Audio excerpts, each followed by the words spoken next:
Good afternoon. I hope you're having a wonderful Memorial Day weekend. And this is Joe Pryor with the virtualrealestateteam.com in Oklahoma City, part of Redbud Realty and Associates. This is Henri, the toy poodle, who is always my friend in the video. Sometimes you don't see him because he's laying down, but he's attached to me. It's like a piece of Velcro.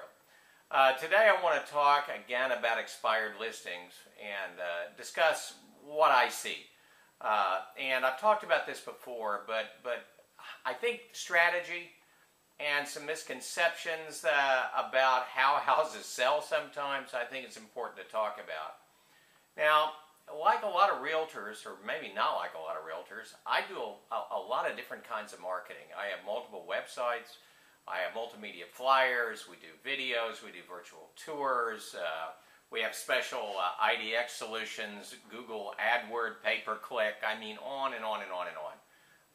We spend a lot of money on internet marketing because that's where 92% of everybody starts when they're interested in real estate, buying and selling, or just getting basic information.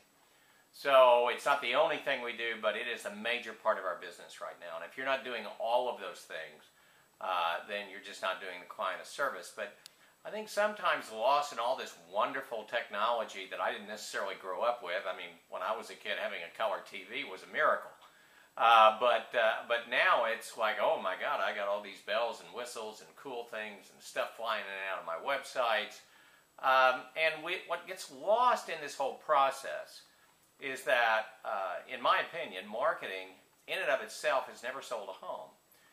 You know, and I've said this before, if you have a house that truly is worth $150,000, if that is what the market is dictating, if I go in and I see what is actively listed, what's under contract, what's selling, and I see 20 houses at $150 just like yours, and you want to sell at $200,000 or even $175,000, I don't care how good my marketing is. My marketing is not going to sell that house. It's also not going to influence the appraiser, and unfortunately, if most of the houses are selling at $150,000, and if you do get that greater fool, what we call the greater fool theory, to come in and buy your home at $175,000, it's going to die. I mean, appraisers are being clamped down on since the meltdown. Everything in this industry is tight, so that we can control real pricing, that things can't get out of control like they did in the last 5 or 6 years. So the number one thing that I want to tell you if your listing is not selling is you need to evaluate the price. And one thing that I'm a true believer in is that 6 months ago is a long time ago. It's almost like ancient history in a volatile market, and these markets are volatile. They can be influenced by interest rates, by special financing, by any number of things. Amount of inventory that's on the market.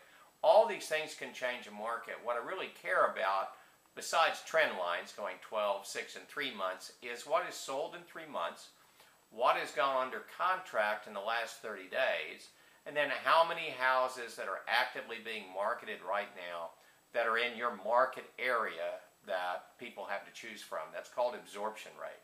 6 months being a neutral market.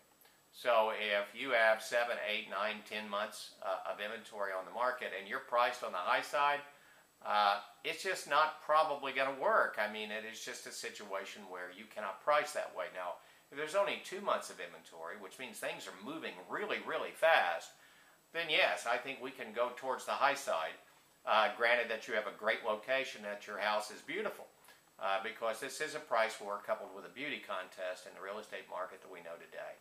So it is critical that a realtor understands pricing.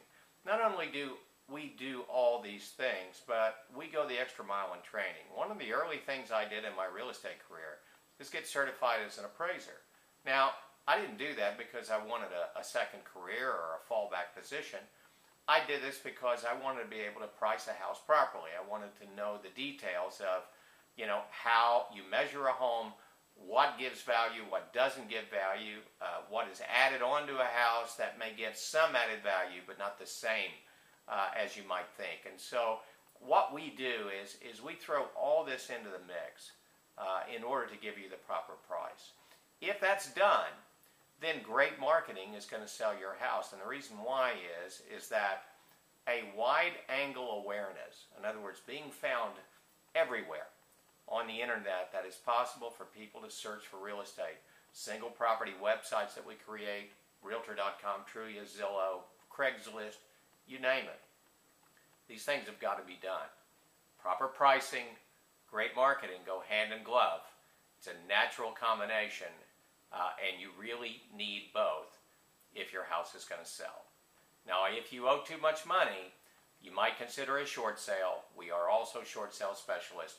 You can find out more information at our websites, virtualrealestateteam.com, of course, as well as avoidforeclosureoklahoma.com if you're just really on the edge and you're having a hard time making your payment. You can't just price it at a price that you hope somebody's going to buy it for in order to sell your house without bringing money to closing. Well, that's my take on pricing and marketing. This is Joe Pryor with virtualrealestateteam.com in Oklahoma City, where we deliver traditional real estate values with the speed of technology.